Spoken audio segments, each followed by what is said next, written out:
Army colonel asked a single-dad janitor his rank as a joke. Then Brigadier General made him freeze. He laughed at the janitor scrubbing floors, until the man stood tall, stared him dead in the eye, and said the one title that turned the whole base silent. Before we get into the story, comment below where in the world you are watching from today. The first rays of sunlight hadn't yet touched the polished floors of Fort Haven Military Base when Ray Daniels wheeled his cleaning cart through the quiet corridors. The soft squeak of its wheels echoed in the empty hallway, accompanied by his gentle humming of amazing grace. At 59, his movements were deliberate and efficient, born from years of discipline that went far deeper than his current position would suggest. He paused before a wall of framed portraits, stern-faced generals from years past, staring down at him through layers of dust. With practiced care, Ray lifted each frame, wiping away the accumulated grime, until their brass nameplates gleamed in the fluorescent light. His reflection ghosted across the glass. Silver-streaked dark hair, weathered face, and eyes that held more stories than he cared to share. "Morning, Mr. Daniels," called out Lieutenant Sarah Chin as she hurried past with a stack of papers, already busy despite the early hour. "Good morning, ma'am," Ray replied with a polite nod, his voice carrying the soft drawl of southern Georgia. He returned to his work, methodically moving down the hallway as more base personnel began filtering in for the day shift. Captain Rodriguez stopped near Ray's cart, coffee cup in hand. "Looking mighty fine, these halls.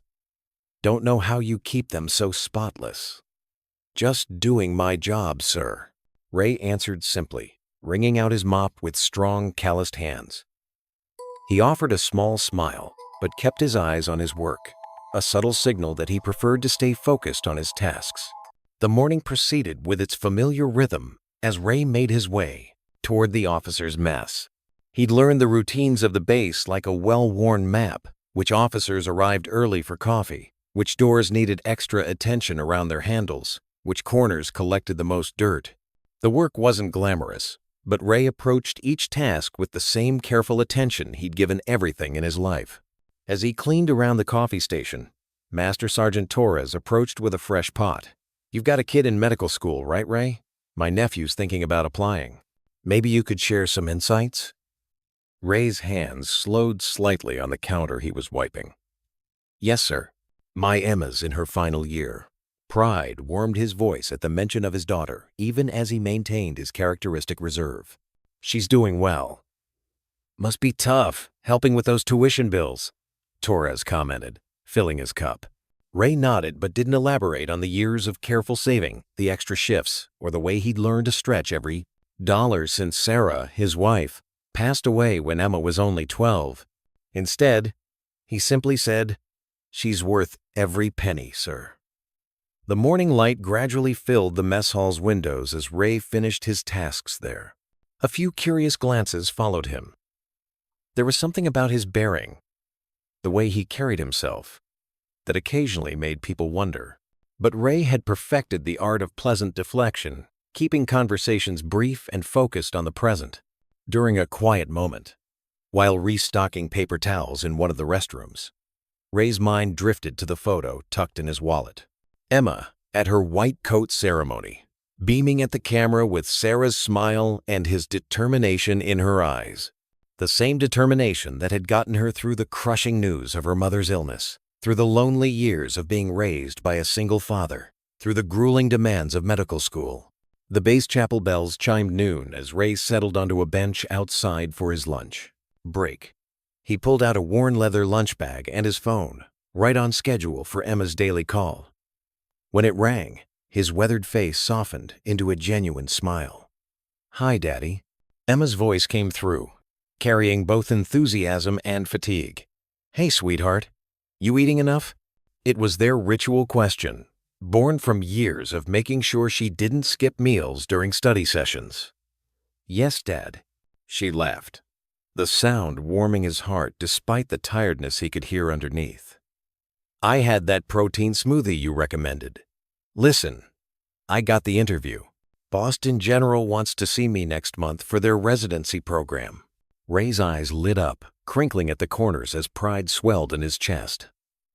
"That's wonderful news, Emma. Top program in the country, isn't it?" "One of them. I can hardly believe it." She paused, and he could picture her tucking a strand of hair behind her ear, just like her mother used to do when excited. "I'm nervous, but I've been preparing like crazy." "You'll do great," Ray assured her, his voice gentle but firm with conviction. "You've worked hard for this, Emma. Real hard."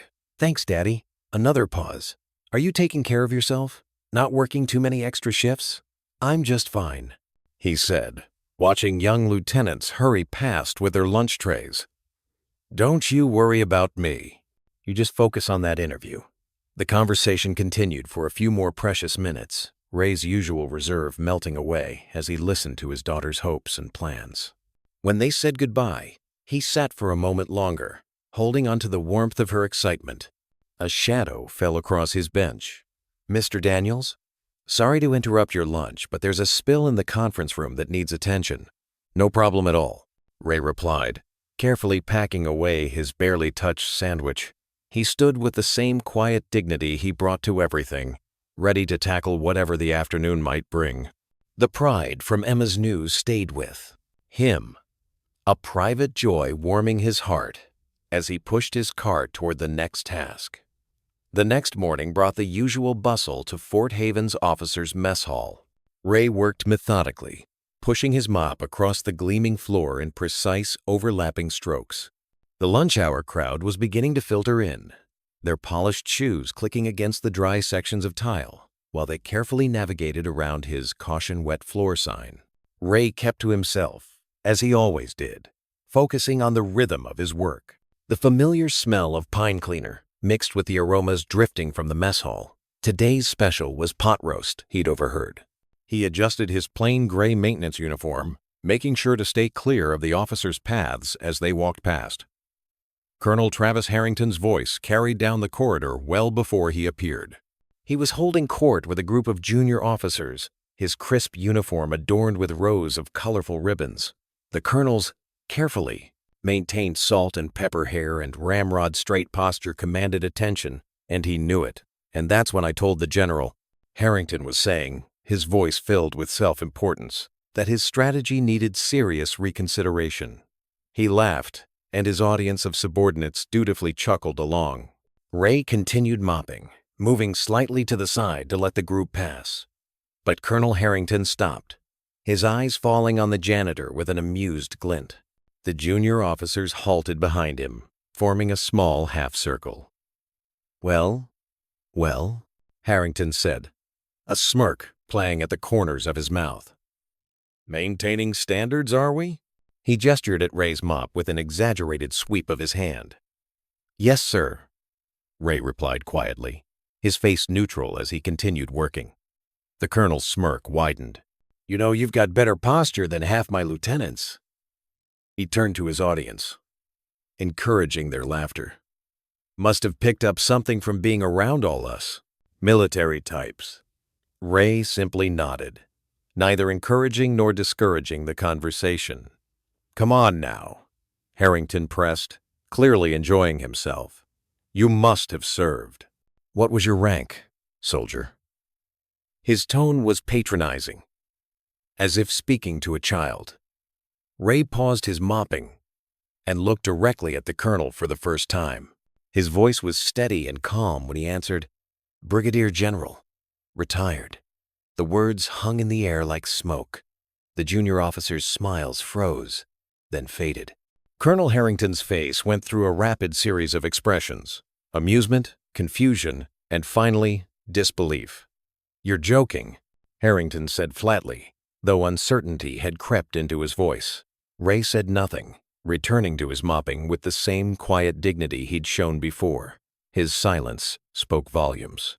One of the junior officers, a young lieutenant, had pulled out his phone and was typing quickly, his eyes widening as he read something on the screen.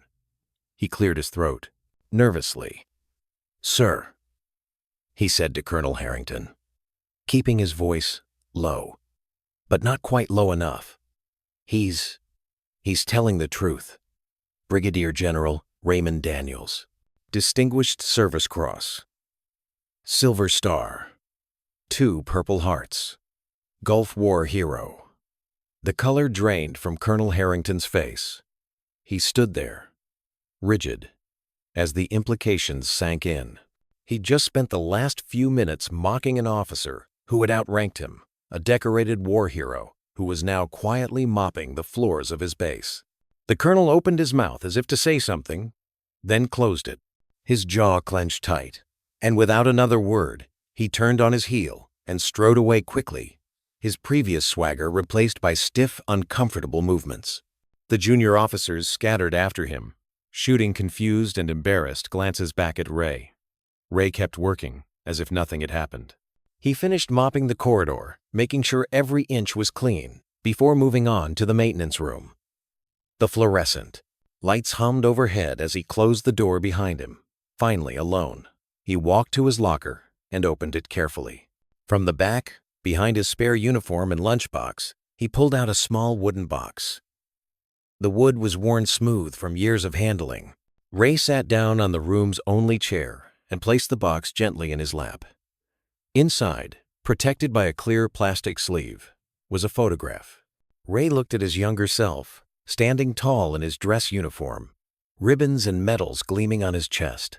Beside him stood Sarah, his wife, beautiful in her blue dress, her smile as bright as he remembered. The photo had been taken at his promotion ceremony, just months before the accident that took her away. Ray touched the photograph gently, his weathered fingers tracing the outline of Sarah's face.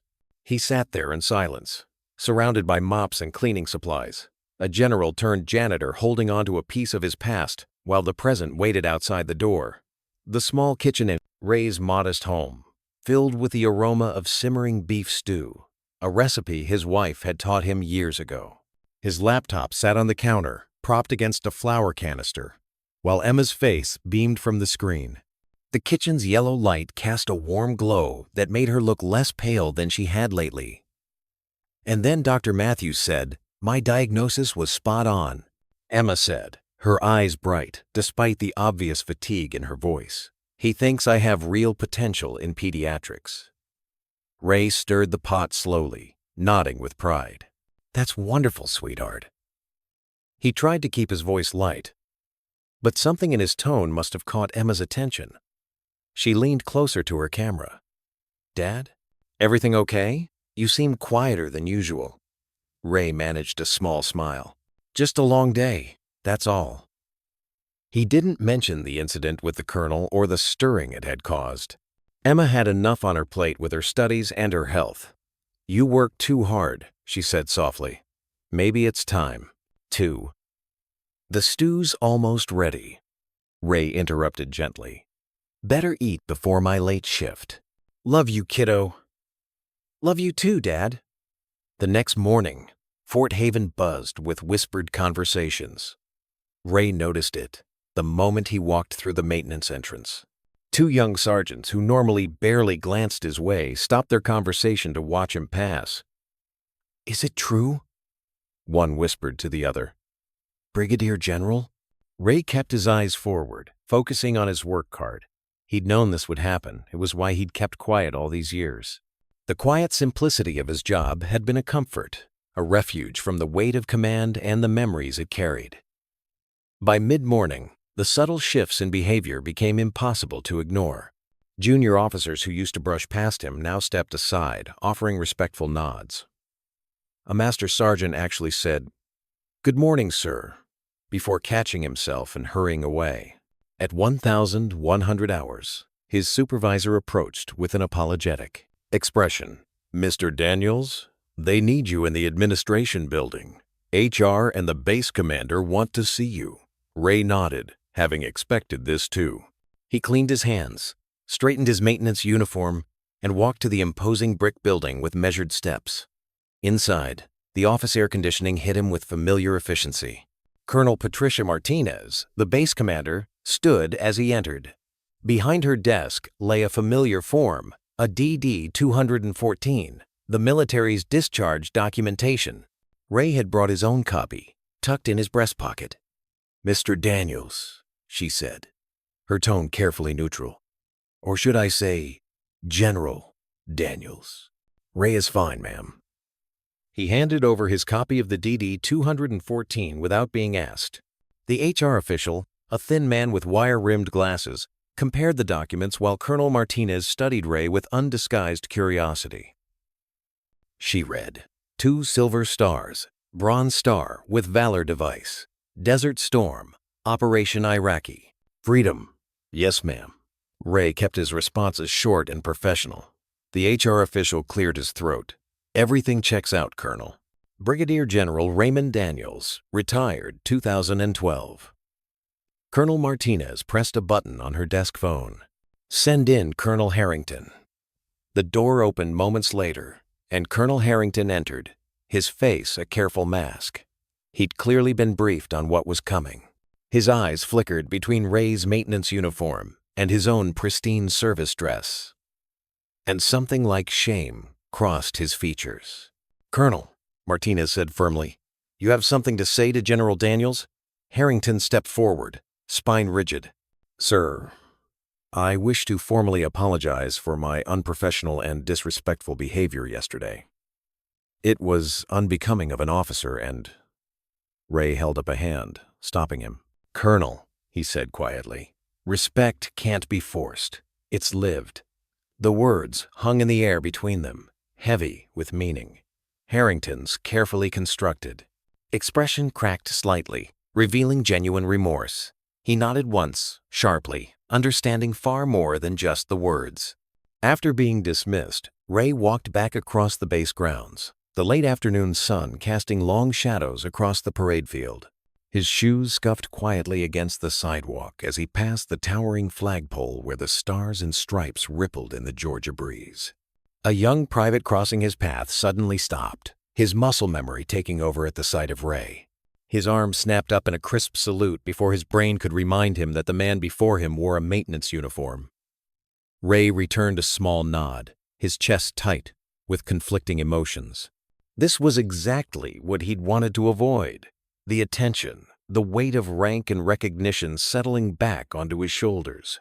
He'd found peace in anonymity, in the simple satisfaction of honest work done well. The private hurried past, and Ray continued his walk home, lost in thought. The setting sun painted the sky in shades of orange and purple, while crickets began their evening chorus from the base's carefully maintained lawns. Tomorrow would bring new challenges, navigating the changed dynamics, the whispered stories, the respectful nods. But for now, Ray just walked, carrying his quiet dignity with him like always, whether in General Stars or Janitor's clothes. The desert sand whipped across Ray's face as explosions lit up the night sky like deadly fireworks. His squad huddled behind a crumbling wall, the air thick with smoke, and the metallic scent of gunpowder. Through his night vision goggles, he could make out enemy positions about 200 yards ahead. Martinez, cover the left flank! Ray shouted over the deafening sound of artillery fire. His best friend, Carlos Martinez, nodded and moved into position. Suddenly, a whistling sound pierced the air. Incoming! Ray yelled, but it was too late. The mortar shell struck nearby, sending debris flying in all directions. When the dust settled, Ray found Carlos lying motionless. Stay with me, brother, Ray pleaded, cradling his friend's head. Blood seeped through Carlos's uniform, staining Ray's hands crimson. Medic! I need a medic here! Carlos's eyes flickered. Take care of Luis, he whispered, his voice barely audible. Promise me, my boy. I promise, Ray said, his voice breaking. But Carlos was already gone. Ray jolted awake in his bed, his heart pounding. Sunlight streamed through the window blinds, creating stripes across his worn bedspread. He ran his hands over his face, feeling the dampness of cold sweat. The dream felt as real as it had 30 years ago. His phone buzzed on the nightstand. It was a text from Jerry at the Veterans of Foreign Wars post. Monthly meeting tonight. Guest speaker canceled. Would you consider sharing your Gulf War experience? Ray's thumbs hovered over the phone screen. After a moment, he typed, "Thanks, but I'll have to pass." Jerry replied, immediately, "Come on, Ray. These young vets need to hear from someone like you." Another time, Ray texted back, then set his phone down. At work later that morning, Ray was cleaning the windows in the base's administrative building when he heard footsteps approaching. A young soldier stood at attention nearby, waiting to be acknowledged. "Can I help you, son?" Ray asked, setting down his cleaning supplies. "Private Luis Martinez, sir," the soldier said, his voice filled with emotion. "My father was Carlos Martinez. He served under you in Desert Storm." Ray's hands trembled slightly as he looked at the young man. The resemblance to Carlos was striking. The same determined jaw, the same kind eyes. "Your father was one of the finest soldiers I ever knew," Ray said softly. "He used to tell me stories about you, sir," Luis continued. "Before he passed, he said you were the kind of leader who put his men first, that you taught him what real courage meant." Ray's throat tightened. "Your father taught me more about courage than I could ever teach anyone. I just wanted to thank you," Luis said. "Dad always said if I ever met you, I should shake your hand." He extended his hand. Ray took it, feeling the strength in the young soldier's grip. For a moment, he saw Carlos again, young, brave, full of life. His phone rang, breaking the moment. Emma's name flashed on the screen. "Dad." Emma's voice bubbled with excitement. "I got it. Mass General accepted me for their residency program." "That's wonderful, sweetheart." Ray's face broke into a genuine smile. "I knew you could."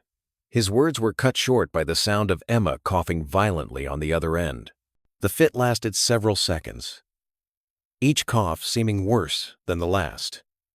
"Emma, are you okay?" Ray's voice tightened with worry. "I'm fine, Dad," she said when she could speak again. "Just stress and too many late nights studying. You know how it gets during finals." "Maybe you should see a doctor," Ray suggested, his hand gripping the phone tighter. "Dad, I practically am a doctor." Emma laughed, though it sounded forced. "I promise, I'm taking care of myself. I've got to run. Meeting with my advisor. Love you." The call ended before Ray could protest further. He stared at the phone, his joy at her news now tempered with concern. That evening, Ray sat in his living room, a cup of cooling coffee on the side table. The TV news droned on about budget cuts affecting veteran healthcare services. The VA continues to face criticism over extended waiting times for medical treatment, the reporter said. Many veterans are forced to wait months for essential care. Ray picked up the remote and switched off the TV. The room fell silent except for the soft ticking of the wall clock, a sound that suddenly seemed too loud in the quiet space. He looked at the old photo of his unit hanging on the wall, his eyes drawn to Carlos's smiling face, the weight of his promise to his dying friend, the worry about Emma's health, and the struggles of his fellow veterans pressed down on him like a physical burden. The news segment's words echoed in his mind as he sat in the growing darkness. The past he'd tried so hard to leave behind seemed to be catching up with him, demanding to be acknowledged. Ray remained motionless in his chair, lost in thought as shadows lengthened across the room. The morning sun filtered through the stained glass windows of Grace Community Church, casting pools of colored light across the worn wooden pews. Ray Daniels slipped quietly through the heavy oak doors, nodding politely to the greeters who welcomed him with warm smiles. Though several congregation members gestured to empty spots beside them, he made his way to the back pew where he always sat, alone with his thoughts. Mrs.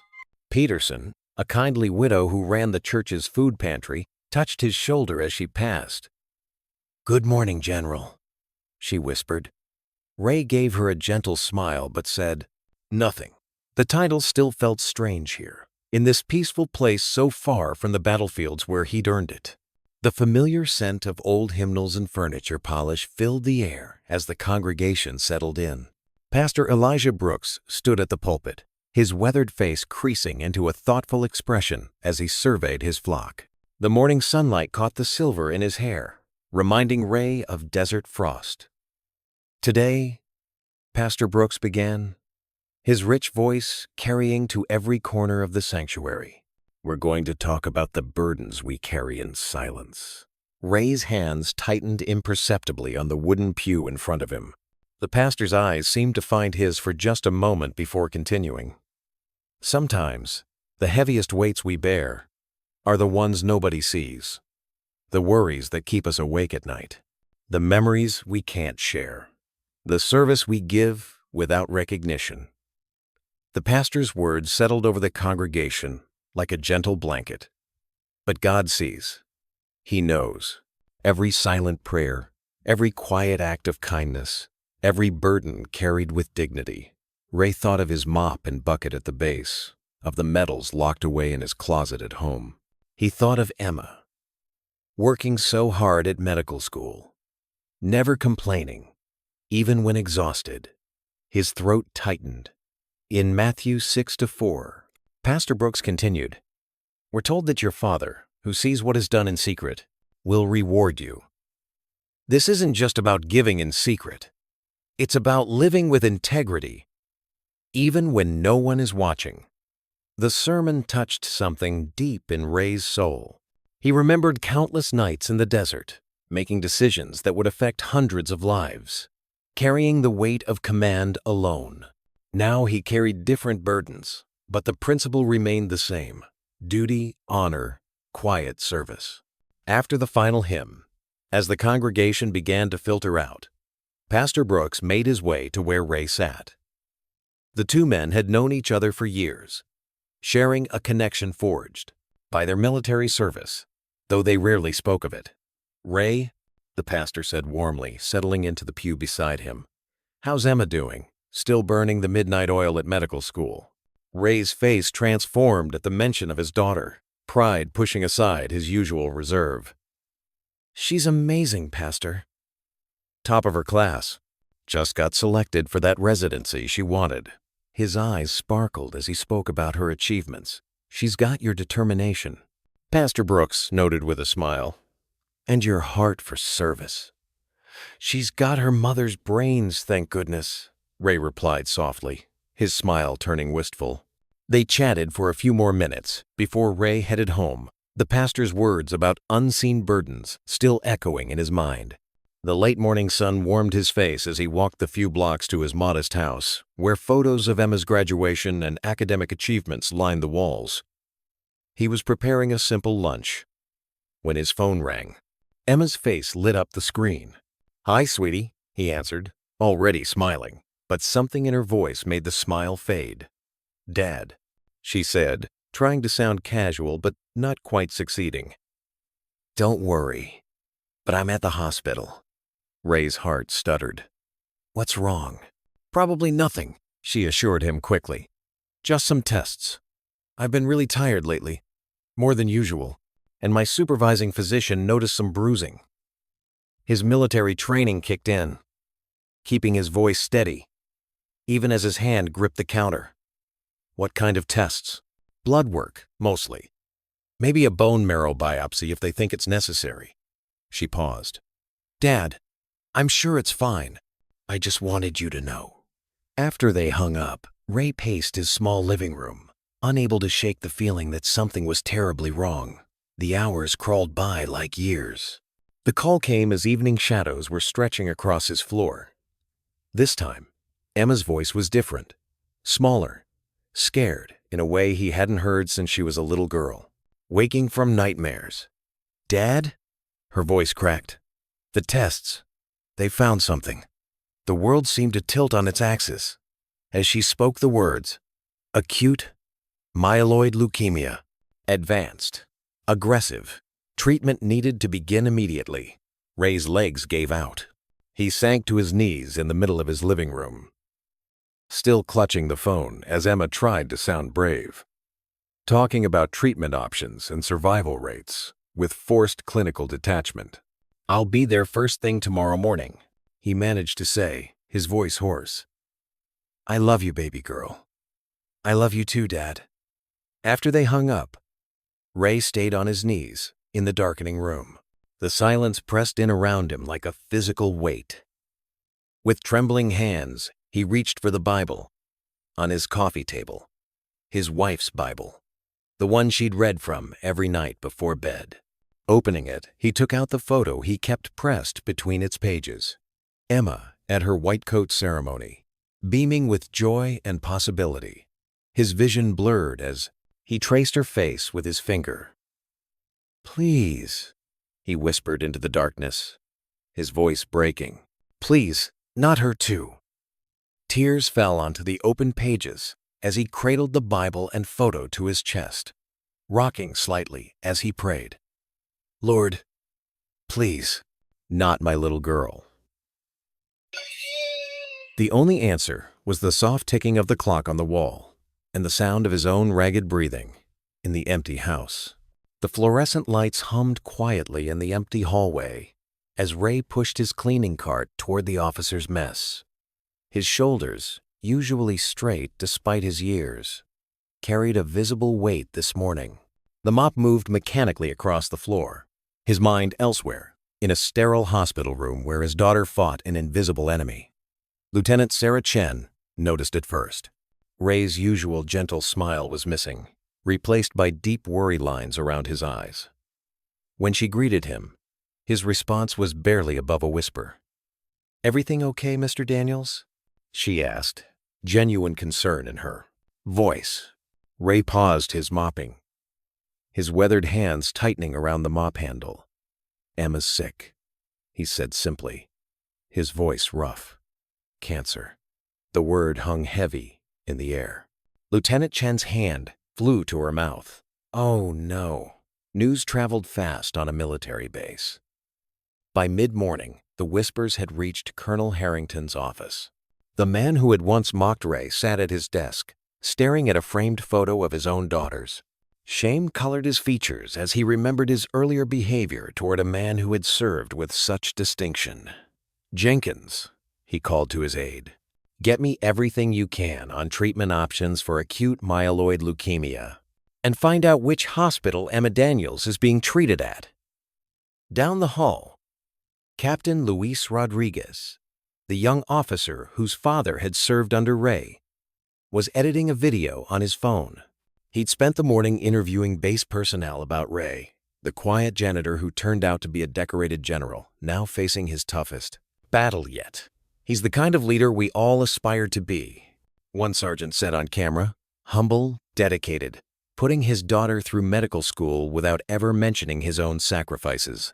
The video was simple but powerful. It ended with a quiet shot of Ray straightening a crooked flag with the same care he'd once used to direct troops in combat. Captain Rodriguez added a brief explanation of Emma's situation and uploaded it to his social media accounts. By early afternoon, the video had thousands of shares. Veterans groups picked it up first, then local news stations. Ray's story struck a chord. The warrior who had traded his stars for a mop to support his daughter's dreams, now watching helplessly as she battled leukemia. Colonel Harrington found Ray in the maintenance room during his lunch break. The older man sat alone, holding his phone, looking at medical websites. "Ray?" the colonel said softly, using his first name for the first time. "I've made some calls. There's an excellent treatment center in Atlanta specializing in AML. They've agreed to review Emma's case immediately." Ray looked up, surprised by both the offer and the genuine concern in Harrington's voice. "That's very kind, sir. But please," Harrington interrupted, "let us help. I was wrong about you, and I'm sorry. This isn't charity. It's soldiers taking care of their own." Before Ray could respond, his phone buzzed with a text from Emma. "Dad, have you seen this video? It's everywhere." Ray clicked the link she sent, watching as his story unfolded on the small screen. His throat tightened as he read the comments pouring in. "My father served with General Daniels in Desert Storm. He always said he was the finest officer he'd ever known. This man exemplifies everything the military stands for. Where can we donate? From one veteran to another, we've got your six, sir. A fundraising page had already appeared, its total climbing by the minute. Ray's eyes grew moist as he scrolled through the messages. Some donations were small, $5 from a young private, $20 from a military widow, but they came with heartfelt notes of support and prayers for Emma. "I don't know what to say," Ray whispered, overwhelmed by the outpouring of support. "You don't have to say anything," Colonel Harrington replied. "Just let people help. Sometimes the strongest thing a leader can do is accept the support of others." Ray's phone rang, Emma's ringtone. He answered immediately, hearing sniffles on the other end. "Daddy," she said, her voice thick with emotion. "I just saw the video. All these people, they're so kind. Did you see what they're saying about you?" "Baby girl, don't worry about all that," Ray started. But Emma interrupted. "No, Dad, listen. All these years, you've carried everything alone. You never told anyone about your service, about Mom, about anything. You just quietly kept going, taking care of me. But you don't have to do this alone anymore." Ray closed his eyes, feeling tears threatening to fall. Colonel Harrington quietly stepped out, giving him privacy. "I was so scared," Emma continued. "But seeing all these people reaching out, sharing their stories, offering help and prayers, it makes me feel like maybe we really can beat this. Like I have a whole army behind me." Ray smiled through his tears. "You do have an army behind you, sweetheart. And they're all reporting for duty." Emma laughed softly. "Then I better not let them down. Right?" "Right," Ray agreed, feeling something he hadn't allowed himself to feel since the diagnosis. Hope. It was small and fragile, like a candle flame in the wind, but it was there. Looking out the maintenance room window, he could see soldiers gathering for the afternoon shift change. They moved with purpose, united in their mission, just as they had under his command years ago. But now the mission was different. It was about supporting one of their own, about showing that the bonds of service extended far beyond the battlefield. Ray straightened his janitor's uniform, touching the space where his general's stars had once been. For the first time, he realized that taking off the uniform hadn't diminished his service. It had just transformed it into something different, but equally honorable. "I love you, Emma," he said softly into the phone. "We'll face this together." "I love you too, Dad," she replied. "And Dad, I'm really proud to be your daughter." Ray's phone buzzed again, vibrating across his bedside table like an angry bee. He reached for it with heavy eyes, having barely slept. The screen showed dozens of notifications, missed calls, text messages, and emails, all flooding in since last night. His weathered fingers fumbled with the phone as he sat up in bed, the morning sun barely peeking through his curtains. "Good Lord," he whispered, scrolling through the messages. Local news stations wanted interviews. Veterans groups offered support. Former soldiers he'd served with decades ago somehow found his contact information. The small video about him had spread like wildfire across social media platforms. One message caught his eye, from Staff Sergeant Martinez, who'd served under him in the Gulf. Ray hadn't heard from him in 20 years. "Sir, just saw the news about Emma. My whole unit's ready to help. We never forgot what you did for us in Kuwait." Ray's vision blurred as he read message after message. Some were from complete strangers, others from people he'd long lost touch with. Each one expressed concern, offered prayers, or wanted to contribute to Emma's medical expenses. The doorbell rang, startling him from his thoughts.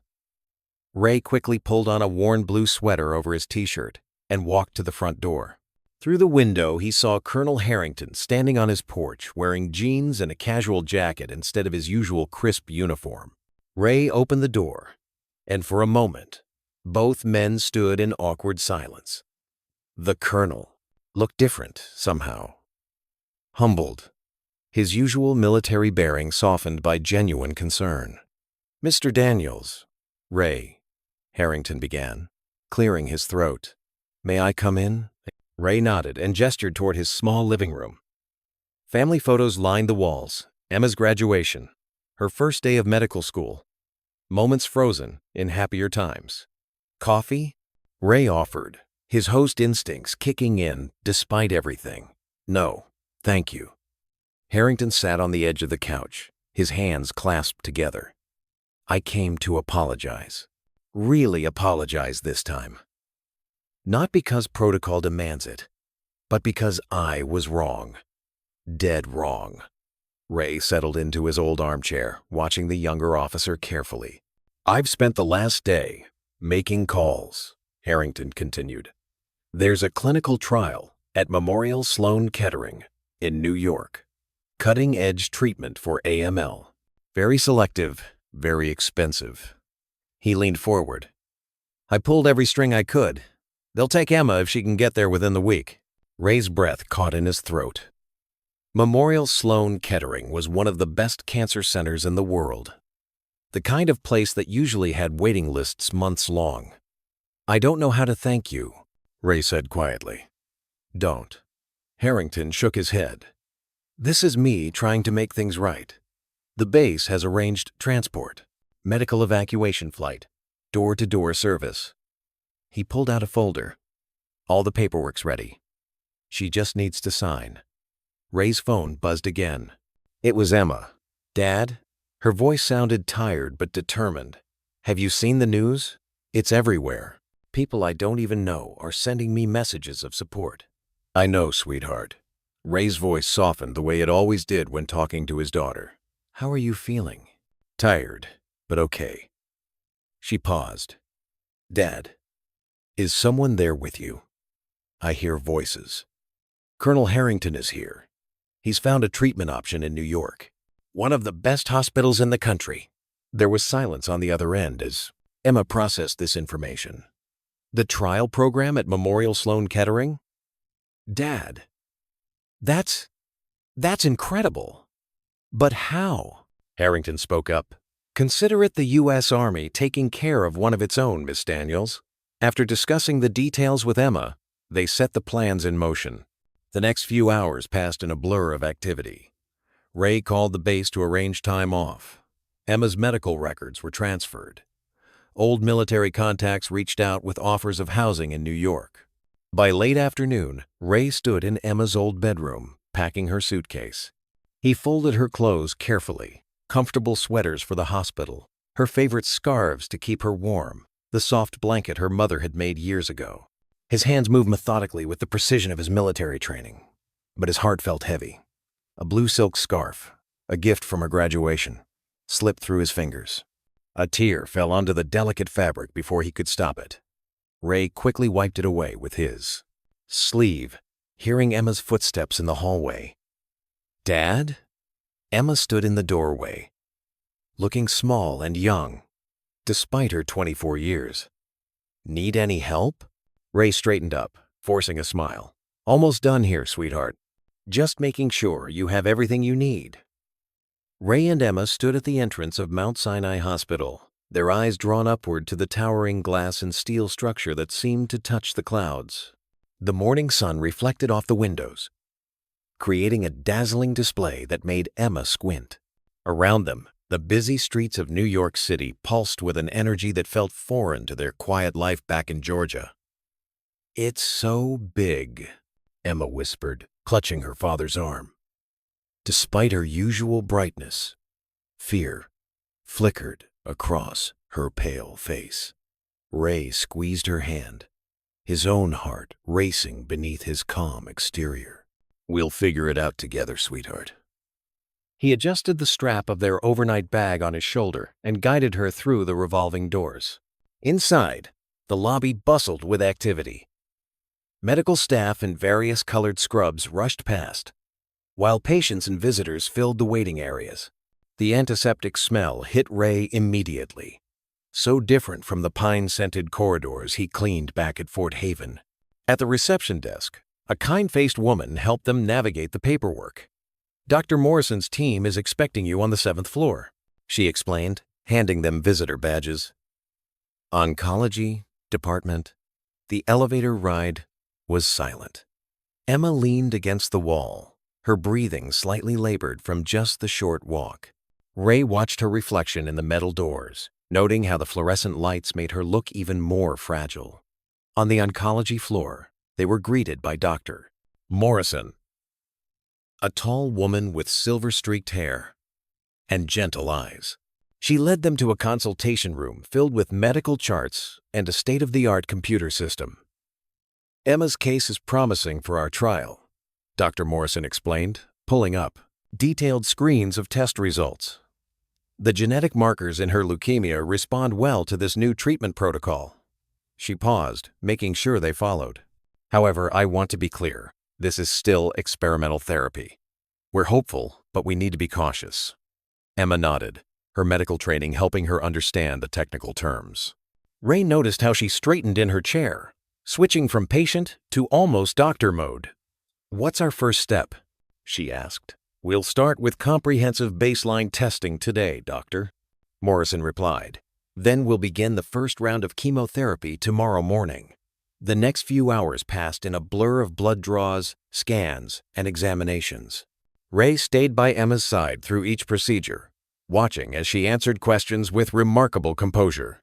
His military training had taught him to maintain calm under pressure. But this was different. This was his little girl. During a break between tests, Ray wandered down to the ward family room. There he found other parents and family members, each carrying their own weight of worry. A mother with red-rimmed eyes smiled at him weakly from the coffee machine. First day? Whoa, she asked, offering him a styrofoam cup. Ray accepted with a nod. That obvious, huh? I'm Maria. My son Joey's been here 3 weeks. She sat down, gesturing for Ray to join her. It gets, well, not easier, but you learn to navigate it. Over the next hour, Ray met several other families. There was Bob, whose wife was fighting lymphoma, and teenage Sarah, whose little brother was in for his second round of treatment. They shared stories, advice about the best nearby restaurants, and the unspoken understanding that came from walking the same difficult path. Later that afternoon, while Emma rested between procedures, Ray noticed an elderly man struggling with his wheelchair near the nurse's station. Without thinking, he stepped forward to help, guiding the chair carefully around the corner. Thank you, the man said, patting Ray's hand. These old wheels have a mind of their own. A nurse watched the interaction and smiled. We could use more helpers like you around here, she commented. Do you have experience with patient care? Ray shook his head. Just a janitor back home, but I know how to listen and help where I can. Would you be interested in volunteering while you're here? Many families could use support from someone who understands what they're going through. The idea took root immediately. Ray had been wondering how to fill the hours when he couldn't be directly with Emma. I'd like that, he said quietly. The next morning brought the start of Emma's chemotherapy. Ray watched as the nurses connected the IV bags, their contents flowing down clear tubes into his daughter's arm. Emma had tied a bright scarf around her head, preparing for the inevitable hair loss. Dad, she said, reaching for his hand, you don't have to stay the whole time. I know how much you hate feeling helpless. Ray squeezed her fingers. I'm not helpless, Emma. I'm right where I need to be. Throughout the day, Ray split his time between Emma's room and helping others on the ward. He wheeled patients to their treatments, fetched coffee for exhausted family members, and simply sat with those who needed company. His quiet strength seemed to comfort people, just as it had during his military days. As evening approached, Emma dozed off, the medication making her drowsy. Ray tucked her blanket around her shoulders and kissed her forehead, just as he had done when she was small. Leaving the hospital at 11, Ray noticed a small church across the street. His feet carried him to its steps automatically. The heavy wooden doors were locked for the night, but the stone steps offered a quiet place to think. Ray sat down, his body aching from the long day. Above him, stars struggled to shine through the city's light pollution. He clasped his hands together, bowed his head, and began to pray. "Lord," he whispered into the night air, "I don't know if I'm strong enough for this fight, but Emma is. Please, just please." Words failed him then, but he remained there, silent in his vigil, as the sounds of the city swirled around him. Emma sat in a comfortable armchair in the pediatric wing's reading nook, her voice animated despite her obvious fatigue. A small boy, no more than 6, nestled against her side as she read Where the Wild Things Are. Her headscarf, decorated with cheerful sunflowers, couldn't hide the toll the chemotherapy had taken. But her eyes sparkled as she turned each page. "Let the wild rumpus start," she proclaimed, making the little boy giggle. 2 other children sat cross-legged on colorful floor cushions, completely absorbed in the story. Their IV poles stood like silent sentinels nearby, temporary companions in their shared journey. Ray watched from the doorway, his heart swelling with pride and aching with worry all at once. Even here, fighting her own battle, Emma found ways to bring light to others. A nurse passing by touched his arm gently. "Your daughter is amazing," she whispered. The kids look forward to her reading time every day. Before Ray could respond, his phone buzzed. It was Colonel Harrington. Ray stepped into the hallway to take the call. "General Daniels." Harrington's voice was respectful now, worlds away from their first encounter. "The base is hosting a Veterans Day ceremony next week. We'd be honored if you'd speak via video link." Ray's immediate instinct was to decline. Public speaking had never been his forte, and his past wasn't something he liked to discuss. But then he heard Emma's laugh float from the reading room, and something shifted inside him. The day of the ceremony arrived with clear skies both in New York and Georgia. The hospital's communications team had set up a private room with video equipment, making sure Ray would have a quiet space to deliver his speech. He sat nervously adjusting his tie, the first time he'd worn one since arriving at the hospital. Emma had helped him practice the night before, though he'd kept most of the content private, wanting it to come from his heart in the moment. Now, as the feed connected and he saw the familiar grounds of Fort Haven filled with service members and their families, his throat tightened. Colonel Harrington introduced him, and suddenly Ray was facing hundreds of expectant faces on the screen before him. He took a deep breath, thinking of Emma's courage. "When I first started working as a janitor at Fort Haven," he began, his voice steady, "many wondered why a former brigadier general would choose such a path. The truth is, service comes in many forms. Sometimes it's leading troops into battle. Sometimes it's cleaning floors so others can walk safely. And sometimes," his voice softened, "it's watching your child fight a battle you can't fight for them." The audience was silent, hanging on every word. Ray continued, speaking about the dignity of all work, the importance of treating everyone with respect, and the unexpected ways communities come together in times of need. "I've seen more courage in these hospital halls than I ever did on the battlefield," he said, emotion creeping into his voice. "I've seen children smile through pain, parents stand strong through sleepless nights, and strangers become family. That's what service really means, showing up for each other, day after day, in whatever way we can." As he spoke, the base commander announced that they were launching another fundraiser for Emma's treatment fund. On screen, Ray could see soldiers already pulling out their phones to donate, but something even more meaningful was happening in the crowd. A young recruit, barely out of basic training, stood up and walked to the medical station, set up on the side. Others watched as she signed up for the bone marrow registry, her hands steady as she filled out the forms. Like dominoes, others began to follow her lead. Colonel Harrington took the podium again after Ray finished speaking. "General Daniels has taught us more about leadership in these past few weeks than any manual could. His example reminds us that true service isn't about rank or recognition. It's about character and compassion." The ceremony concluded with a standing ovation that made Ray uncomfortable, though touched. He quickly thanked everyone and ended the video call, eager to check on Emma.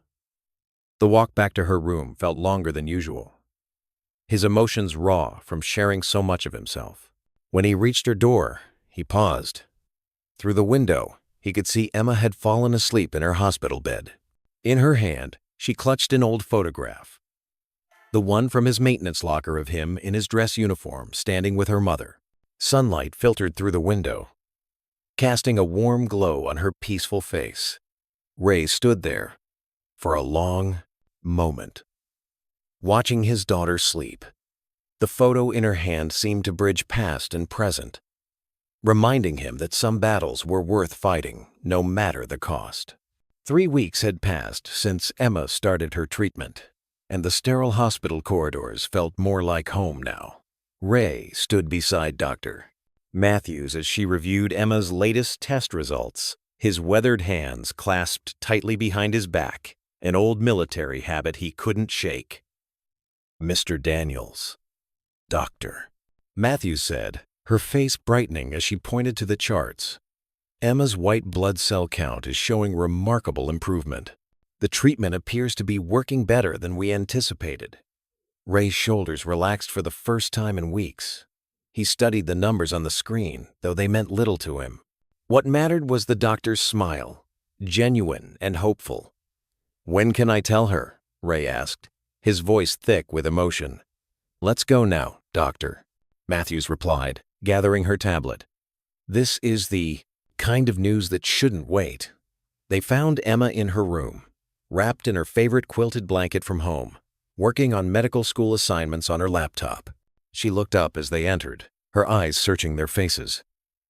"Emma," Dr. Matthews began, "your latest results are in, and they're extremely encouraging. Your white cell count is improving significantly." Emma's hand flew to her mouth, tears welling in her eyes. Ray moved to her bedside, placing his hand on her shoulder. Word spread quickly through the oncology ward. Nurses who had grown fond of Emma's gentle presence stopped by to offer congratulations. Fellow patients shared in her joy, finding hope in her progress. The hospital staff organized an impromptu celebration that afternoon. They gathered in the ward's common area, where someone had hung streamers and brought cupcakes from the cafeteria. Even some of the pediatric patients Emma had been reading to joined in, their parents watching with warm smiles. "Speech! Speech!" called out Nancy, Emma's favorite nurse. Emma stood carefully, still weak but determined. "Thank you all so much," she said, her voice soft but clear. "Every single person here has been part of my journey. The kindness you've shown." She paused, looking at her father. "The strength you've given us. It means everything." Ray stepped away from the gathering to make a call. In a quiet corner, he dialed the familiar number for Fort Haven. "Colonel Harrington?" "It's Ray Daniels," he said, emotion making his voice rough. "I wanted to thank you and everyone at the base. The treatment you helped us access, it's working." "That's wonderful news, Ray," Harrington replied warmly. "The whole base has been pulling for Emma. We'll spread the word." After the celebration wound down, Emma insisted on walking back to her room herself. "I'm feeling stronger, Dad," she assured Ray, though he stayed close beside her. That evening, Ray was reading in the chair by Emma's bed when she got up to use the bathroom. "I've got this," she said with a small smile when he moved to help her. The bathroom door closed. Ray returned to his book, but something felt wrong. The silence stretched too long. A dull thud came from behind the door. "Emma?" Ray called out, rising quickly. No response. "Emma!" He rushed to the door, finding it locked. "Emma! Answer me!" His heart hammered in his chest as he called for help. A nurse arrived with a key. The door swung open to reveal Emma crumpled on the floor, unconscious. Ray's military training kicked in as he checked her breathing while the nurse hit the emergency button. The next hours passed in a blur of activity. Tests were ordered. Specialists consulted. Ray stood like a sentinel outside the treatment room, his face a mask of controlled worry as medical staff hurried in and out.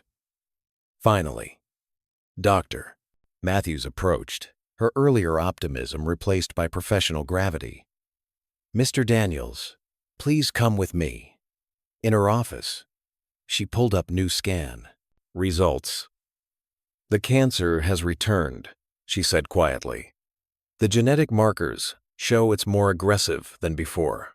The initial treatment created a temporary improvement, but Ray sat perfectly still, his posture rigid. He heard the medical terms washing over him: resistance to treatment, mutation, accelerated progression, but all he could see was Emma, at 5 years old, running through sprinklers in their backyard. Emma at 12, proudly showing him her science fair medal. Emma at her high school graduation, valedictorian, speaking about healing and hope. Back in Emma's room, monitors beeped steadily.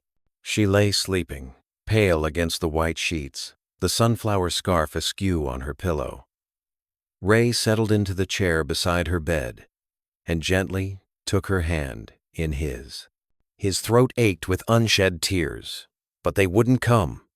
He was a soldier again, standing guard, holding the line. His daughter's fingers felt so small in his calloused palm. The same hands that had once cradled her as a newborn, that had guided her first steps, that had clapped at every achievement. The night deepened outside the window. Ray sat motionless, holding Emma's hand, his eyes dry and burning, while the monitors continued their steady rhythm in the darkness. The morning sun cast long shadows through the hospital windows, but Ray hadn't slept. His eyes were red-rimmed from a night spent watching Emma's chest rise and fall, counting each breath like precious gems. When the nurse appeared in the doorway, her face held that careful neutrality that medical staff perfect over years of delivering difficult news.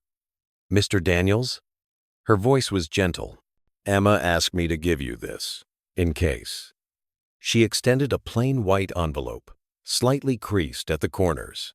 "She wrote it last week." Ray's hands trembled as he accepted it. The envelope felt impossibly heavy for something so light. He noticed Emma's neat handwriting on the front. "For Daddy, open when you need it most. Thank you." He managed, his voice barely above a whisper. The nurse nodded and withdrew, leaving Ray alone in the hallway.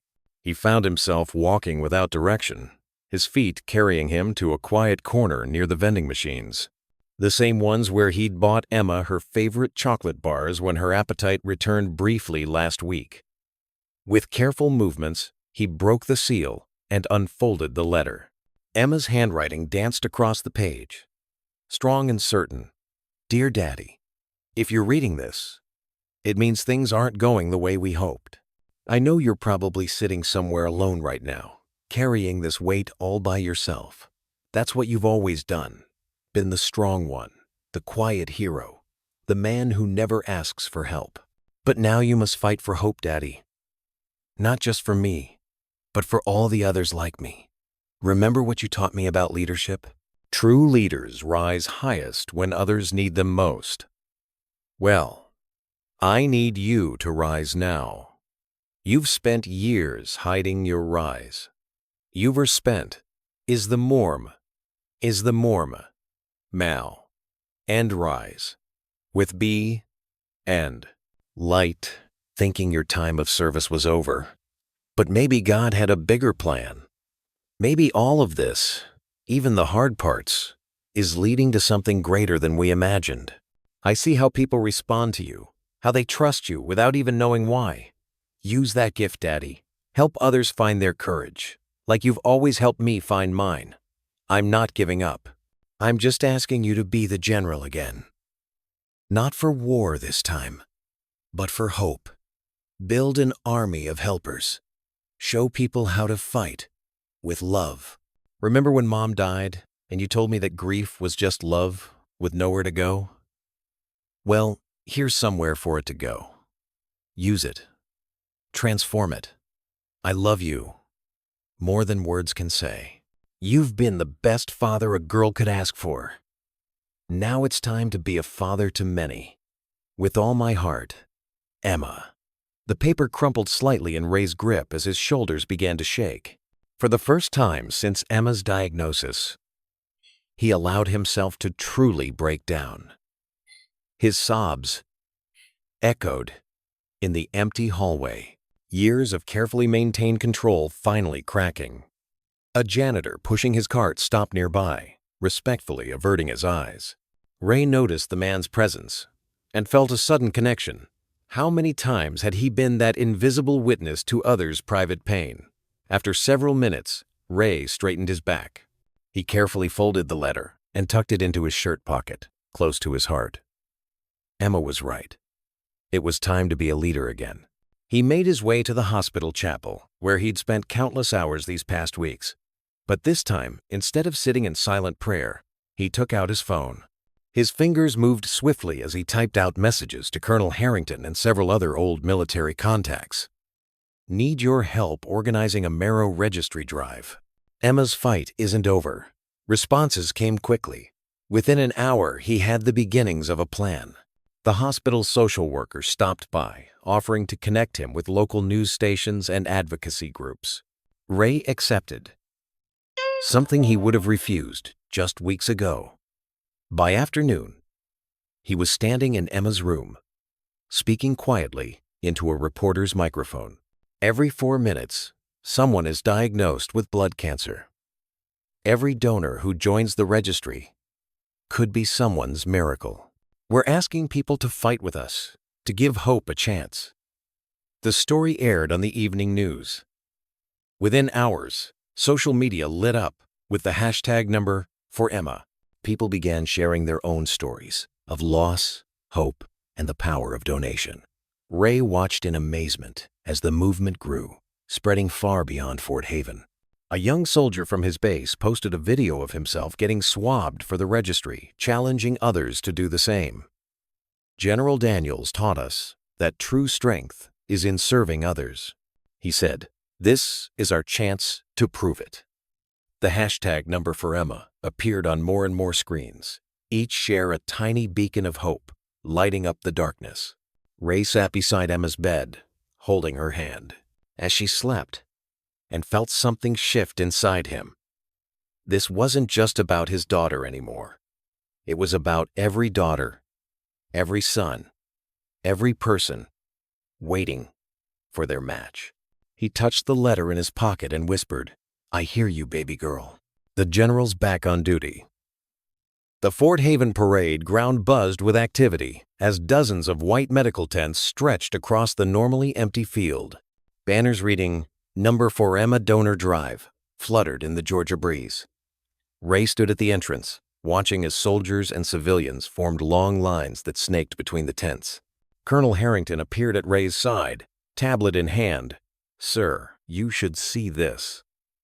He pulled up a live feed showing similar scenes at military bases across the country. Norfolk, San Diego, Fort Hood. They're all reporting record turnouts. Ray's throat tightened as he watched the footage. Hundreds of people waited patiently at each location, all there because of Emma's story. Some held homemade signs with messages of support. Others wore T-shirts with Emma's picture and the hashtag that had united them all. "The numbers are still coming in," Harrington continued, his voice carrying unmistakable pride. "But we're looking at over 10,000 potential donors just from the military community alone." Inside the medical tents, nurses and technicians worked efficiently, swabbing cheeks and collecting information. Ray walked among them, thanking each person personally. Some shared stories about their own loved ones who had fought cancer. Others simply clasped his hand in silent support. A young medical technician rushed up to Ray, her eyes bright with excitement. "General Daniels, we have a match!" The world seemed to pause. Ray steadied himself against a nearby table. Are you certain?" "Yes, sir. The system just flagged it.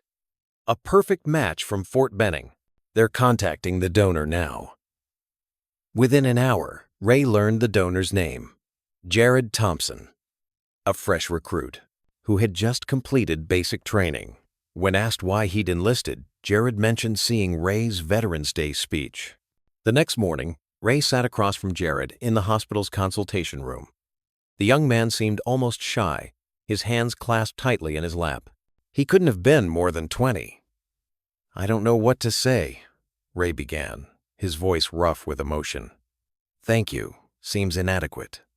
Jared shook his head. "Sir, when I saw your speech, something just clicked. You talked about service being more than rank or uniform, about how it's about showing up for others when they need you most." He met Ray's eyes. "I never felt like I had much purpose before. But this feels right." Ray reached across and gripped Jared's shoulder. No words were necessary. The gesture said everything. The medical team worked quickly. Jared underwent a thorough physical and began the preparation process for donation. Each time Ray saw him in the hospital corridors, the young man's determination seemed to grow stronger. On the morning of the procedure, Ray found Jader in pre-op, already in his hospital gown. "How are you feeling, son?" "Ready, sir." Jared's smile was steady. "How's Emma?" "Nervous, but hopeful. She wanted me to give you this." Ray handed over a small envelope. Inside was a simple note. "Thank you for your courage." Jared carefully folded the note and tucked it under his pillow. "Sir, would you stay until they take me in?" "Of course." Ray pulled up a chair, recognizing the look in Jared's eyes. The same look he'd seen in young soldiers before their first mission. It was the need for steady presence, for someone to anchor them in moments of uncertainty. They talked quietly about simple things.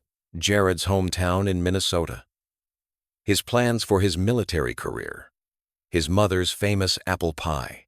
When the nurses came to take him to the operating room, Jared straightened his shoulders like a soldier coming to attention. "See you on the other side, sir." Ray watched them wheel Jared away, his heart full of gratitude for this young man who'd given them such precious hope. Several hours later, Ray stood in Emma's hospital room as the transplant team made final preparations. She looked small in the bed, pale, but determined.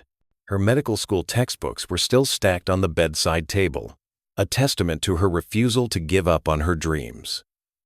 "Daddy?" Her voice was quiet. "Will you tell me about Mom?"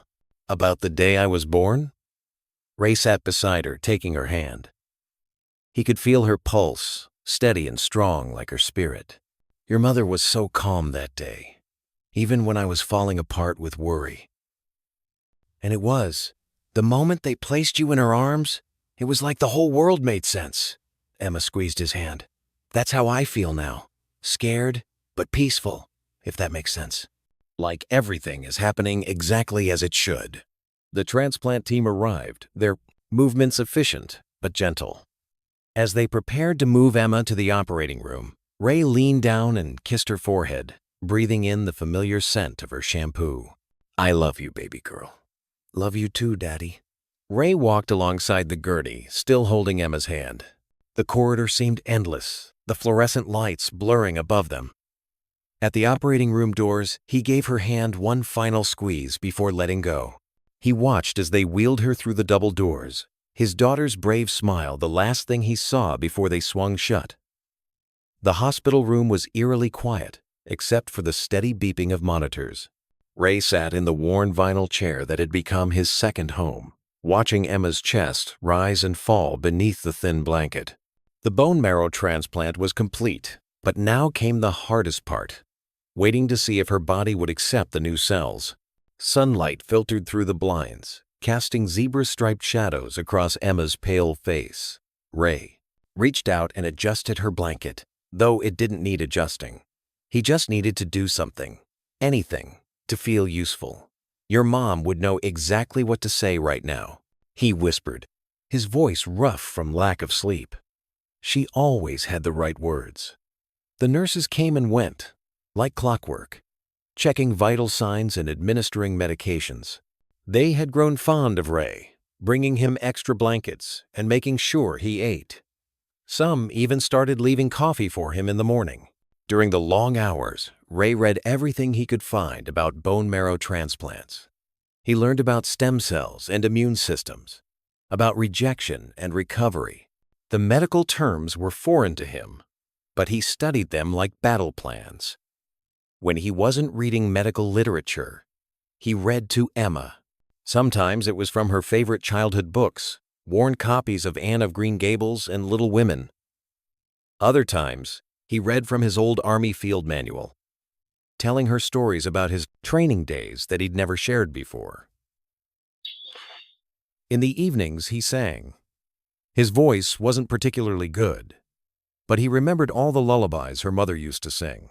Amazing Grace was Emma's favorite, and he'd catch the night nurses pausing in the doorway to listen.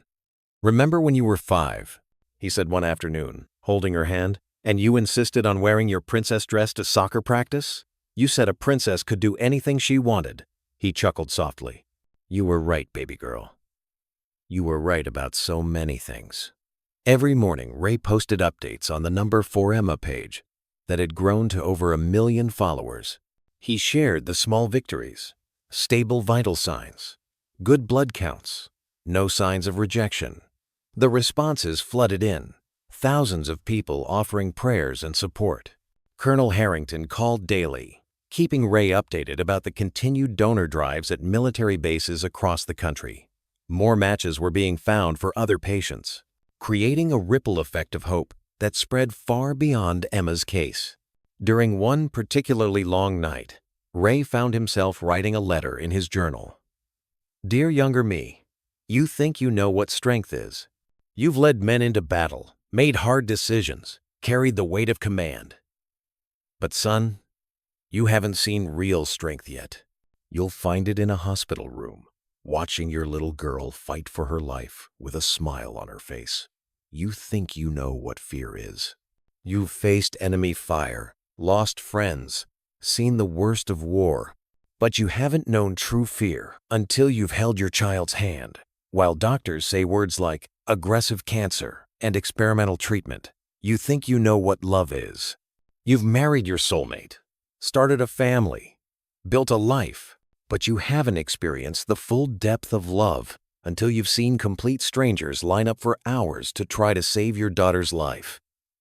You think you know what prayer is. You've said grace at dinner, attended church on Sundays, found comfort in faith, but you haven't really prayed until you've spent nights on your knees, bargaining with God to take you instead of her. You think you know what community is. You've led troops, formed bonds in combat, felt the brotherhood of soldiers, but you haven't seen true community until you've witnessed thousands of people, military and civilian alike, unite for one cause, to save one precious life. Keep your humility, keep your quiet strength. But know that the greatest battles you'll fight won't be on any battlefield. They'll be in the quiet moments, in hospital rooms and waiting areas, in the space between hope and fear."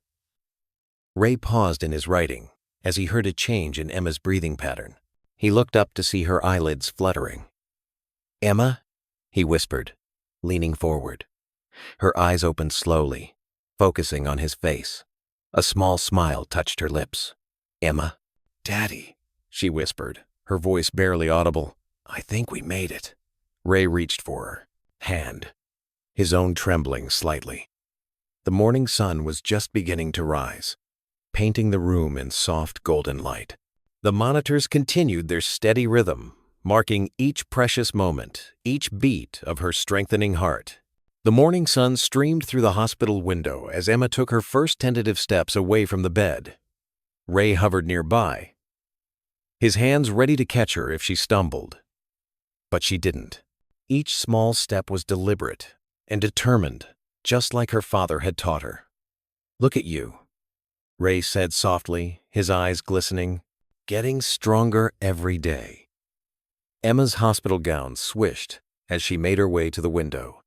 "Small victories, Dad. That's what Dr. Chen keeps telling me." She pressed her palm against the cool glass, looking out at the bustling New York streets below. 2 weeks later, Dr. Chen delivered the news they'd been praying for. Emma's latest tests showed no signs of rejection, and her numbers were improving steadily. She was ready to transition to outpatient care. "Remember," Dr. Chen said, handing Ray a thick folder of instructions, "she'll need to come in 3 times a week for monitoring, and the apartment needs to be thoroughly cleaned before she moves in. Ray nodded, already mentally cataloging the cleaning supplies he'd need. If there was one thing he knew how to do, it was make a space spotless. The small furnished apartment they'd rented near the hospital became their temporary home. Ray had spent the previous day sanitizing every surface, just as he'd done at the base, but this time with even more care and attention. On a mild spring afternoon, Emma felt strong enough for a short outing. They chose Central Park, where the cherry blossoms were in full bloom. Ray pushed her wheelchair along the winding paths, stopping beneath a massive oak tree. "Mom would have loved this," Emma said, lifting her face to catch the dappled sunlight filtering through the leaves. She wore a bright blue headscarf that matched her eyes, her mother's eyes. Ray's throat tightened. She would have. Probably would have brought her sketchbook, too. "Remember how she used to draw me sleeping when I was little?" Emma smiled, touching the thin gold chain around her neck, her mother's necklace. "She'd say I looked most peaceful when I was dreaming." Sarah always knew exactly what to say, Ray said, sitting on a nearby bench. "During tough times, especially. She'd probably tell us right now that this was just another mountain to climb." Emma laughed softly, "and that the view from the top would be worth it."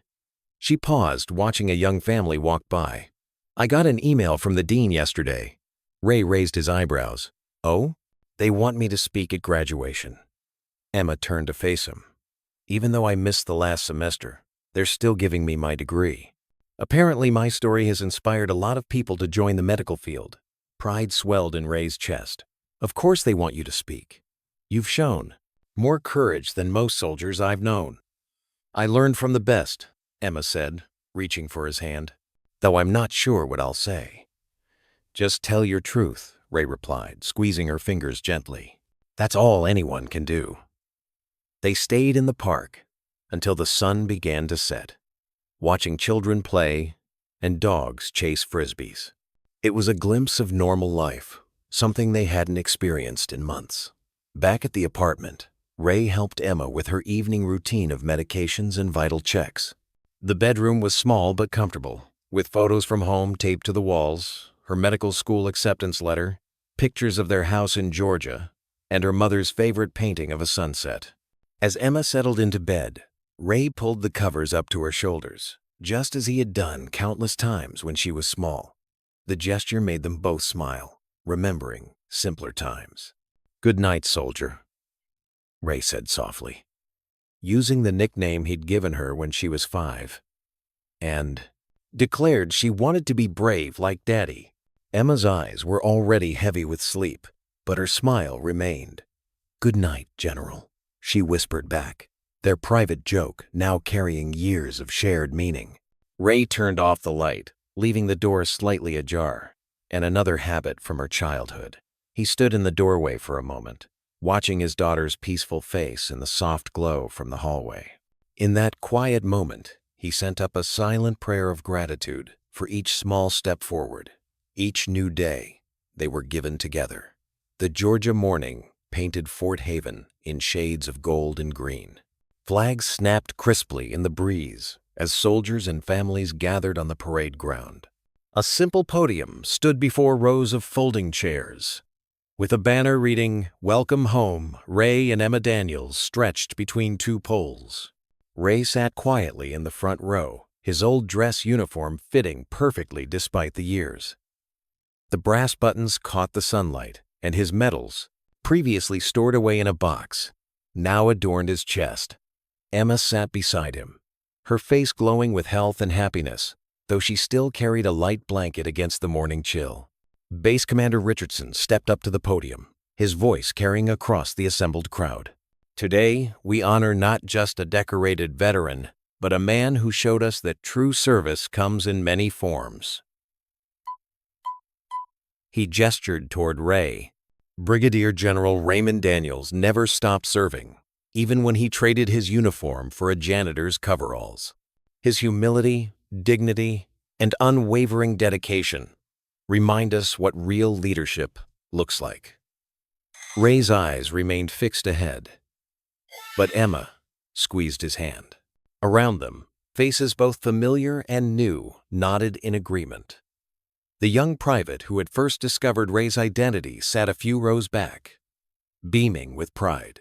Commander Richardson continued, "It is my privilege to present General Daniels with the Fort Haven Distinguished Service Medal for exemplary conduct and inspiring leadership that extends far beyond active duty." As Ray stood to accept the medal, a spontaneous round of applause broke out. He walked to the podium with the same quiet dignity he'd shown mopping floors, his back straight and his steps measured. Colonel Harrington took the stage next, and the change in him was visible to everyone who remembered his previous attitude. Gone was the arrogance, replaced by genuine humility. "I owe General Daniels an apology that goes beyond words," Harrington began, his voice thick with emotion. "I saw a uniform, or lack of one, and forgot to see the man. But Ray Daniels taught me that rank isn't what makes a leader." He paused, gathering himself. "I watched him face the greatest challenge any parent could face, not with dramatic gestures or demands, but with quiet strength and unshakable faith." Emma wiped a tear from her cheek as Harrington continued. "This man reminded all of us what service really means. It's not about the bars on your shoulder or the medals on your chest. It's about showing up every day, doing what needs to be done, and lifting others up along the way." The colonel's words resonated across the parade ground, and many nodded in agreement. Some of the maintenance staff who had worked alongside Ray were present, wearing their work uniforms with new pride. When Ray finally stood in his full-dress uniform, the entire assembly rose as one. The salutes that followed weren't just protocol. They were genuine expressions of respect. Ray returned the salute with precision, his face serene, but his eyes bright with emotion. Emma's turn at the podium brought a different energy to the gathering. Though still recovering, her voice carried strength and warmth. "My father taught me that love shows itself in action," she began. "When I was sick, I saw that lesson come to life through all of you." She addressed the young recruits directly, her medical training giving weight to her words. "You might think heroism only happens in combat or crisis, but I've learned it's in the everyday choices we make. It's in the janitor who works with dignity. It's in the soldier who shows kindness to strangers. It's in every person who chooses hope over fear." The young faces before her absorbed her words intently. These were lessons no manual could teach, truths that went beyond any training exercise. As the formal ceremony concluded, Commander Richardson approached Ray privately. They stood near the base chapel, its white spire reaching into the blue Georgia sky. "Ray," the commander said, using his first name deliberately, "we'd like you to consider a new role here at Fort Haven." He gestured toward the chapel. "Working with Chaplain Morris. Not as military personnel, you've earned your retirement, but as a civilian counselor. These young soldiers need someone who understands both the uniform and what comes after." Ray looked at the chapel thoughtfully, then at Emma, who was surrounded by well-wishers. His daughter caught his eye and smiled, radiating health and purpose.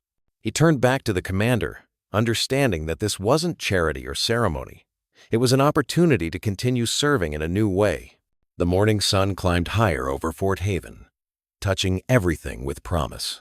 The base that had once been just another workplace now felt different, transformed not by any physical change, but by the lasting impact of one man's quiet dignity and a community's rediscovered heart. Ray walked through the base chapel's doors early Monday morning, breathing in the familiar scent of wood polish and old hymnals. Sunlight streamed through the stained glass, casting colorful patterns across the empty pews. His new office, a modest space next to Chaplain Anderson's, felt both strange and right. A group of fresh-faced recruits filed in, their boots squeaking against the polished floor. They sat in the front rows, backs straight, uncertain eyes fixed on the former general, who now wore civilian clothes with a simple chaplain's assistant badge, at ease. Ray said softly, and their shoulders relaxed slightly. "I'm not here to give you a lecture on military protocol. I'm here to talk about something more important. The kind of courage that doesn't earn medals. One young woman raised her hand. Sir, is it true you worked as a janitor here? Ray's eyes crinkled with a gentle smile. For 3 years. And I learned more about leadership pushing that mop than I sometimes did wearing stars on my shoulders. He shared stories, not of battlefield glory, but of quiet moments. The night shift worker who left coffee for him every morning. The secretary who always said thank you. The small kindnesses that made a difference. Leadership isn't about rank, he explained, his voice warm and steady. It's about serving others. Sometimes the greatest acts of courage happen when nobody's watching. After the session, Ray made his way to the maintenance wing. The familiar smell of cleaning supplies and fresh floor wax brought back memories. He found his old coworkers on their lunch break in the small break room. Look who's gone fancy on us. Manuel, the head custodian, stood up with a broad grin. Ray embraced each of them, remembering shared jokes and early morning conversations. I wouldn't be here without you all, he said, his voice thick with emotion. You showed me what dignity looks like. Sarah, who'd trained him on his first day, pressed his old mop into his hands. They'd saved it for him, tied with a red ribbon. We thought you might want this, she said, to remember where this chapter started. Ray ran his fingers along the worn wooden handle, feeling every scratch and dent. Each mark told a story of humble service, of days when pushing a mop had been his way of providing for Emma. Later that afternoon, Ray and Emma sat in her small apartment, surrounded by paperwork. They were finalizing the details for their new nonprofit, the Marie Daniels Foundation, named after Emma's mother. Mom would love this, Emma said, looking healthier than she had in months. Her hair was growing back, curling softly around her face. Using our story to help other families. Ray nodded, studying the mission statement they'd crafted. Supporting military families facing medical challenges through financial assistance, emotional support, and community connection. We've already got 3 families who need help, Emma said, shuffling through applications. A sergeant's son with cerebral palsy, a veteran's wife battling breast cancer, and a retired corporal who needs a kidney transplant. The base commanders approved using the chapel for support group meetings, Ray added, checking his calendar. And Colonel Harrington's wife is a social worker. She's offered to help coordinate services. That evening, they transformed the hospital chapel into a welcoming space. Ray arranged chairs in a circle, while Emma set up coffee and cookies. Slowly, people began to arrive. Military families wearing worry on their faces, but hope in their eyes. A young Marine held his sleeping toddler, who wore a tiny hospital bracelet. An older couple in their 60s helped each other to their seats, the husband's VA cap marking him as a Vietnam veteran. A woman in Air Force fatigues came straight from her shift, still in uniform. Emma welcomed them, her medical knowledge and personal experience creating an immediate bond. We're here because we understand, she said simply. We know what it's like to fight battles that don't come with training manuals. Ray watched his daughter lead the group with grace and strength, seeing echoes of her mother in her gentle smile. He added his own quiet insights when needed, but mostly he listened to stories of struggle and resilience, of love tested by illness, of courage shown in hospital rooms rather than battlefields. As the meeting progressed, something powerful happened. People who'd arrived as strangers began to connect, sharing resources and phone numbers, offering to babysit during treatments or deliver meals. The circle of chairs became a circle of support, exactly as Ray and Emma had hoped. A young spouse wiped tears as she spoke about her husband's recent diagnosis. I felt so alone, she admitted, like nobody understood. You're not alone anymore, Emma assured her, reaching out to squeeze her hand. That's why we're here. Ray looked around the circle, at faces showing both pain and determination.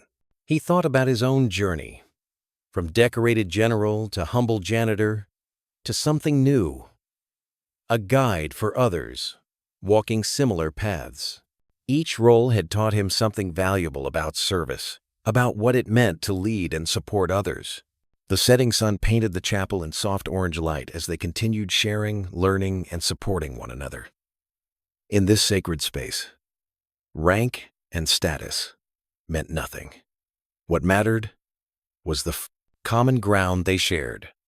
The understanding that sometimes the hardest battles were fought not with weapons, but with hope, love, and unwavering faith in each other. A gentle breeze swept across Fort Haven Military Base as the first hints of dawn painted the sky in soft shades of pink and gold. The morning air carried the crisp scent of dew-soaked earth and the distant aroma of coffee brewing in the mess hall. Ray Daniels walked along the familiar concrete path, his steps measured and purposeful, each footfall echoing softly against the awakening base. The morning dew sparkled like scattered diamonds on the neatly trimmed grass, and the American flag hung still and proud against its towering pole, waiting patiently for the morning raising ceremony that would mark another day of service and sacrifice. Ray wore simple khakis pressed with military precision and a blue button-down shirt that had seen many washings but remained crisp and clean. His chaplain's assistant badge caught the percent. Early morning light, gleaming with quiet authority, his face carried the same serene dignity it had shown during those long months as a janitor, though now there was an unmistakable lightness in his step that hadn't been there before. The lightness of a man who had found peace with his past and hope for his future. The base was beginning to stir with the familiar rhythms of military life. Windows glowed with warm yellow light as soldiers prepared for another day of duty. The distant clatter of mess hall preparations mixed with the soft thud of boots on pavement and the occasional bark of a drill sergeant's voice carried on the morning air. A group of new recruits marched past in formation, their fresh uniforms crisp as paper and their boots still showing the mirror-like shine that marked them as newcomers to military life. Most walked with that particular mixture of bone-deep exhaustion and fierce determination that marked their first grueling weeks of basic training. Their faces were young and earnest, some barely old enough to shave, all carrying the weight of learning what it truly meant to serve their country. Their drill sergeant, a weathered man with steel gray hair and eyes that missed nothing, had them up early to make the most of the cool morning air before the Texas sun turned the training grounds into a furnace. One young recruit, a lanky kid with close-cropped sandy hair and a swagger that screamed "still needs proper seasoning," broke formation slightly. His shoulders rolled with the kind of cockiness that comes from being 18 and thinking you know everything about the world. His eyes locked onto Ray with the casual disrespect that ignorance often breeds, and a smirk played across his freckled face, the kind of smirk that came from being too young and too foolish to know what you don't know about honor and sacrifice. "Hey there, old-timer," the recruit called out with a tone that dripped with casual insolence, earning sharp looks from his god, fellow soldiers, and a dangerous narrowing of the drill sergeant's eyes. "What's your rank supposed to be?" The morning air grew suddenly still, as if the base itself was holding its breath. Even the birds seemed to pause their cheerful songs, creating a pocket of tense silence that stretched between the group and Ray. Several of the other recruits winced visibly, their faces going pale as they sensed instinctively that an invisible line had been crossed, one that could have serious consequences for all of them. Before Ray could open his mouth to respond with his characteristic grace, another soldier stepped forward from the group. A corporal with weathered hands and 3 years of service stripes decorating his sleeve, moved with the quick efficiency of someone who recognized disaster approaching. He leaned in close to the recruit's ear, his voice low but urgent. "That's General Daniels," he whispered harshly, though in the crystalline quiet of the morning air, his words carried clearly to everyone present. The effect was immediate and dramatic. The recruit's face flushed a deep crimson that spread from his neck to his ears like spilled paint. His eyes widened in sudden recognition not just of the rank, but of the story that had spread through military communities across the nation. The janitor general whose quiet dignity and daughter's courageous battle had touched hearts from coast to coast. The man whose profound humility had taught lessons about true strength that no training manual could ever capture, whose story had become a living example of what it really meant to serve with honor. The recruit's body snapped to rigid attention so quickly, his heels clicked audibly against the concrete. His arm flew up in the crispest salute he could manage, his face showing the particular expression of someone who wished desperately that the ground would open up and swallow them whole. Sweat beaded on his forehead despite the cool morning air, and his Adam's apple bobbed as he swallowed hard. Ray looked at the young man with eyes that held no trace of anger or reproach, but rather the same gentle understanding he'd shown to countless others over the years. The same compassionate look he'd given Colonel Harrington all those months ago, when pride and prejudice had blinded a good man to what truly mattered. His weathered face, lined with years of service and sacrifice, crinkled at the corners as a warm smile spread slowly across his features like sunrise breaking over mountains. "I'm just someone who never stopped serving," Ray said softly, his voice carrying the weight of hard-earned experience and the lightness of grace freely given. The words seemed to hang in the air, simple yet profound, touching something deep in the hearts of everyone who heard them. He nodded respectfully to the group, his gesture including every soldier present, from the newest recruit to the grizzled sergeant, and continued his unhurried walk along the familiar path that had become as much a part of him as breathing. As if summoned by some invisible signal, Emma appeared from the direction of the base hospital, where she now volunteered between her demanding medical residency shifts. Her recovery had been nothing short of miraculous, and while regular checkups remained a permanent part of their routine, a small price to pay for the gift of her continued presence, her steps were as vigorous and purposeful as her renewed spirit. She wore her white coat over comfortable jeans and a soft sweater, her long dark hair caught in a neat braid that swayed gently with each step. Her face, once pale and drawn with illness, now glowed with vibrant health and clear purpose. She fell into step beside her father with the natural grace of a dance they'd performed countless times, slipping her hand into his larger one with the easy affection they'd always shared.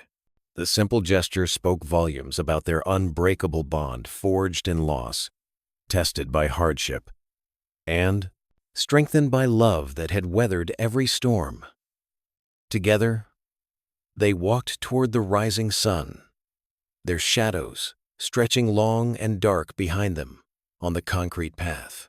The base was coming alive around them, with the familiar symphony of another day, beginning lights flickering on in barracks and offices, more soldiers emerging for their morning duties, the soft but growing hum of activity that marked a military installation preparing for another day of service to their nation.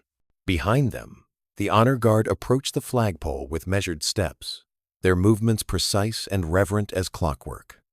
Each soldier carried himself with the dignity befitting their sacred duty. The bass bugler lifted his polished instrument to his lips, and the first clear, piercing notes of reveille cut through the morning air like liquid gold, calling the base to attention and marking the official start of another day. Ray and Emma paused in their walk, turning in unison to face the flag as it began its daily journey up the tall white pole. Their hands found each other again, fingers intertwining in a gesture of shared respect and love. Around the base, windows opened and soldiers appeared, all facing the flag in a moment of collective reverence that transcended rank and reminded everyone why they served. The sight caught the early sunlight perfectly. Father and daughter, hand in hand, their silhouettes framed by the golden orb, rising majestically behind them, while the stars and stripes climbed steadily skyward against the painted canvas of dawn.